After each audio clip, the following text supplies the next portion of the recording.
Mga kapuso, 1 week to go at mapapanood na sa GMA Prime ang GMA View collab na Slay. More than excited ang lead characters ng series kabilang sila Julian San Jose at Mikey Quintos na pinaghandaan din ng project physically. Makichika kay Aubrey Carampel.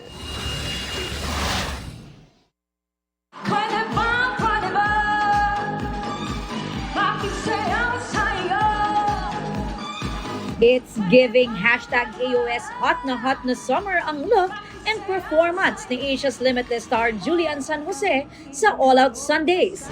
Talaga namang bikini ready na para sa tag-init si Julie, na slaying din sa kanyang IG post. Ang fit body ni Julie, resulta raw ng kanyang active lifestyle.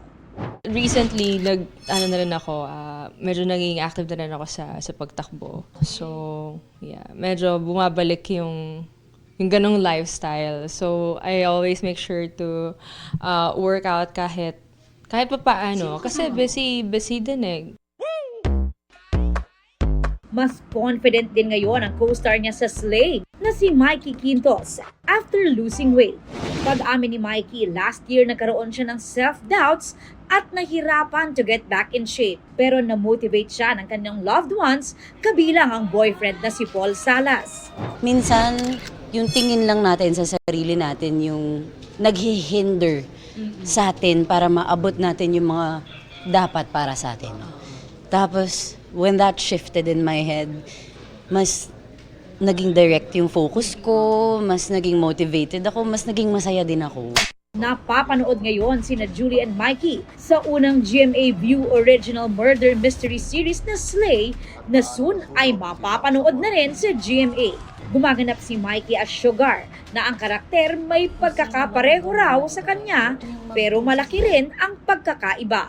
Personality-wise, yes.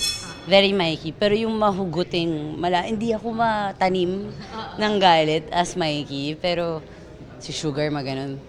Si Julie naman si Liv, na marami raw mabibigat na eksena. Habang binabasa ko yung script, pa-intense. Grabe yung mga revelations, grabe yung... Kasi since it's a murder mystery, kailangan tutok kaming lahat sa bawat kilos at galaw ng bawat character kahit hindi kami magkaka-eksena.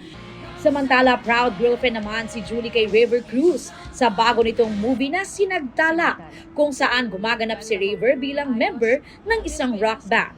Sobrang galing niya. And every day, sobrang, alam mo yun, nag-improve, nakita mo yung progression, nakita mo talagang love na love niya ginagawa niya. Whatever he's doing right now, he's really excelling at it. Aubrey Carampel, updated sa Showbiz Happenings.